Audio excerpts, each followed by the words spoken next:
Since I like things to talk about, it's gonna be a dramatic reading of this Les Mis fanfic I saw last night. It's a great fic. Let's get started. It's called How I Seduced Androlas. So this is gonna be fun.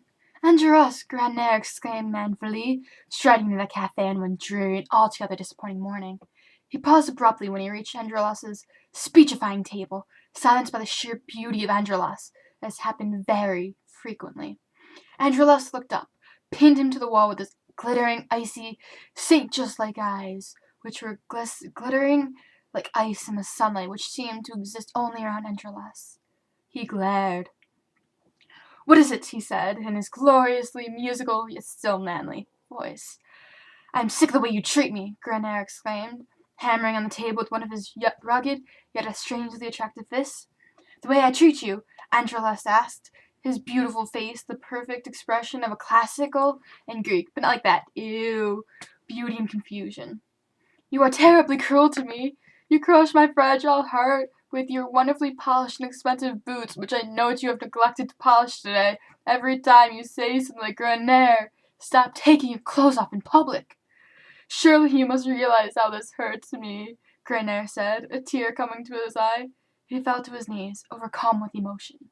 "Oh, Granaire, I never realized!" Androlos exclaimed, his beautiful sapphire eyes widening like the windows of heaven.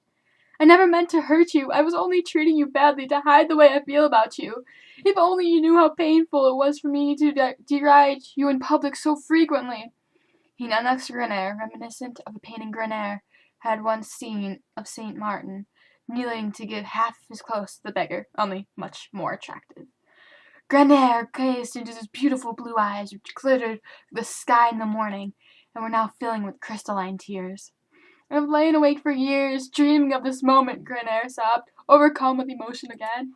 Andros took him in his arms, which were very lovely and white, like those of Nausicaa, and not only that, they were beautifully proportioned, and soft like the fur of an expensive white kitten that was fed only on white roses and dew, and the teeny, nearly invisible golden hairs on them were soft like the fur of Jason's golden fleece.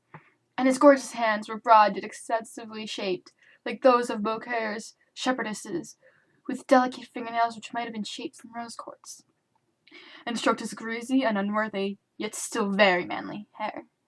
"I never realized the depth of my love for you until this moment," Androlos said, his voice hoarse with a strained emotion, yet still every bit as elegant and wonderful as the men of '93 must have been when they addressed the people. Not that Granaire would know anything about that, because he was far too cynical to know about revolutionary figures, and he had no faith at all in the Republic. Granaire shuddered with delight. "Androlos," Granaire sighed, resting his head on one of Androlos's elegantly sculpted shoulders, "I love you. I've always wanted to tell you, but I was afraid you would disapprove of my filthy, inverted ways." Androlos gasped, obviously shocked.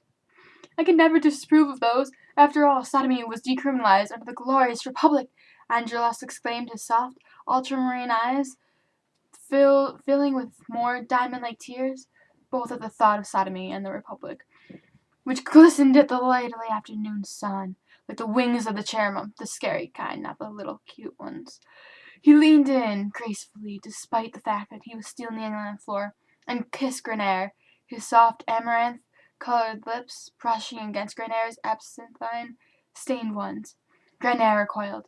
"Androlos, please, don't sully your purity and virtue," he said, despite the fact that he very much wanted to kiss Androlos and feel his moist tongue in his mouth.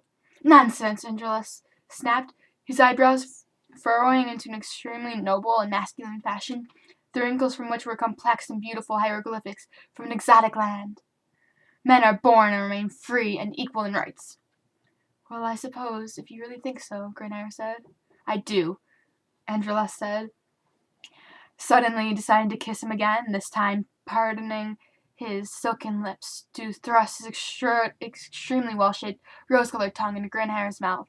Granaire sighed with joy, returning the kiss, which tasted like jam tarts, by the way, because Androlos had been eating one earlier. Not that Granaire carefully makes notes of Androlos's dietary habits or anything. With the revolutionary fever he would have possessed had he not been so cynical. Androlos pushed him backwards until his face was pressed against the floor, and Androlos was looming over him like a siren would lean over an entranced seaman before killing him. Grenade reached up and stroked his soft, glittering, golden locks, which glowed faintly in the dim light of the cafe like the sun rising over the field of wheat, almost afraid his movements would anger Androlas. Androlas pulled away very gently. I think, he said in a low voice, the sweetness of which was reminiscent of Orpheus, that I have been chaste for far too long. It took Grenade a moment to understand what Androlas was saying, but when he did, his eyes widened. Are you sure? He asked in his raspy yet very manly and alluring voice. He would never have thought that Androlas would suggest something so forward and unvirtuous, yet shockingly excited. Androlas nodded. Even the slight indication of his head was elegant and graceful, like that of a Viking prince, even though he would probably disapprove of that comparison. I'll stop reading there because this video is getting long enough. Yeah, fanfic. It's really long, so I'm not going to read it all. That's it for now. Unless you want me to continue reading, then I will. Just asking, I don't know. And I'll see you tomorrow. Bye.